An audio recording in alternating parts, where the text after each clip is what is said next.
कृष्ण। गीता अमृतम में आप सभी का स्वागत है। तो हम आ गए हैं भगवत गीता अध्याय 11 श्लोक क्रमांक 32। तो 11वें अध्याय के पिछले श्लोक तक हमने देखा कि अर्जुन ने भगवान का विराट दिव्य रूप देखा और उसका स्तवन किया। अर्जुन कहते कि भगवान आपका ये रूप एकदम कराल है, भयानक है, सारे योद्धा आपके मुख में समा रहे हैं। और भगवान इस चीज की पुष्टि इस श्लोक में करते हैं। तो भगवत गीता अध्याय 11 श्लोक क्रमांक 32। श्री भगवान उवाच कालो अस्मि लोकशयकृत प्रवद्धो लोकान् समाहर्तुम इहि प्रवृत्त रते अपि त्वां न भविष्यन्ति सर्वे ये अवस्थिता प्रति अनिकेषु योद्धा। भगवान ने कहा, समस्त जगतों को विनष्ट करने वाला काल मैं हूँ और मैं यहाँ समस्त लोगों का विनाश करने के लिए आया हूँ। तुम्हारे पांडवों के सिवा दोनों पक्षों के सारे योद्धा मारे जाएंगे।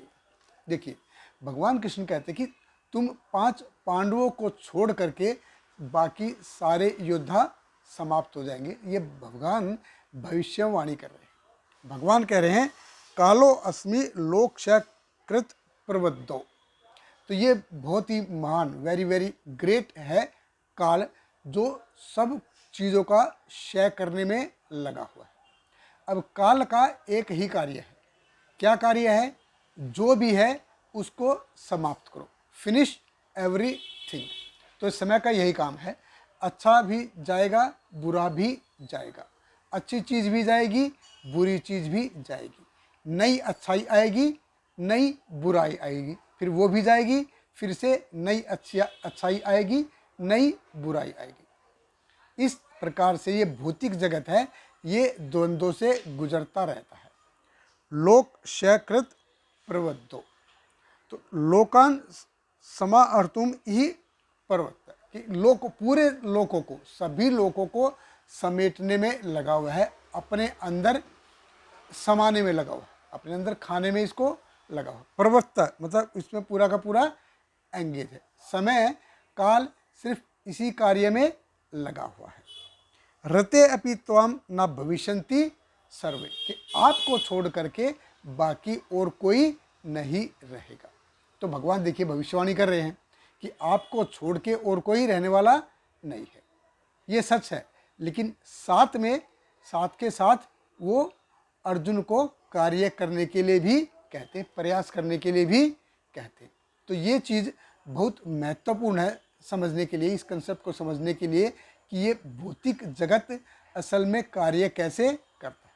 अरे भगवान चाहेंगे तो सब होगा, ये ठीक है, भगवान चाहेंगे तो सब होगा, लेकिन उसके लिए मेहनत किसको करनी पड़ेगी? मेहनत हमको करनी पड़ेगी। तो ये भौतिक जगत है, ये 2 सिद्धांतों पे काम करता है, 2 फिंगर प्रिंसिपल। एक तो है हमारी मेहनत और दूसरा है भगवान का सैंक्शन, और ये दोनों चीज़ें जरूरी हैं। मेहनत हम कर रहे हैं, हम मेहनत कर रहे हैं, लेकिन भगवान का सैंक्शन नहीं है तो कुछ नहीं होगा। भगवान का सैंक्शन है लेकिन हमारी मेहनत नहीं है तो भी कुछ होगा नहीं। तो हम सोच सकते हैं कि भगवान क्या कह रहे हैं, रते अपि त्वाम न भविष्यन्ति सर्वे, कि भगवान ये भविष्यवाणी कर रहे हैं कि आपको छोड़ के और कोई नहीं रहेगा। तो फिर अर्जुन को इतना ताम झाम झोल करने के लिए क्यों कह रहे हैं? देखिए, ये भगवान असल में कार्य है, ऐसे ही करते हैं। भगवान टेक केयर करेंगे, भगवान टेक केयर करने के लिए आएंगे, लेकिन वो चाहते हैं कि उसके लिए हम कार्य करें, हम मेहनत करें। इससे हमको देखिए भगवान की मानसिकता का पता चलता है। भगवान हमसे क्या अपेक्षा करते हैं, और ये भगवान ने अर्जुन को बोला भी है कि युद्ध करोगे तो कीर्ति मिलेगी, धरती का राज्य मिलेगा, युद्ध नहीं करोगे तो आपकी अपकीर्ति होगी। तो हम हमारी मेहनत को नकार नहीं सकते हैं, नकार नहीं रहे हैं, लेकिन भगवान का सैंक्शन बहुत जरूरी है। भगवान कृष्ण का जो सैंक्शन है ये 95 यानी कि 95% है, और हमारी जो मेहनत है ये 5% है। तो जब 5% भी मिलेगी 95 में, 95 में, तब जाके ये 100 बनेगा। तो भगवान कह रहे हैं कि दोनों साइड के योद्धा मारे जाएंगे, अच्छे योद्धा भी जाएंगे और बुरे योद्धा भी जाएंगे। तो इससे हमको इस भौतिक जगत की क्षणभंगुरता को समझने का प्रयास करना चाहिए। बहुत बहुत धन्यवाद। हरे कृष्णा। श्रील प्रभुपाद की जय। हरे कृष्णा कृष्ण कृष्ण हरे हरे, हरे राम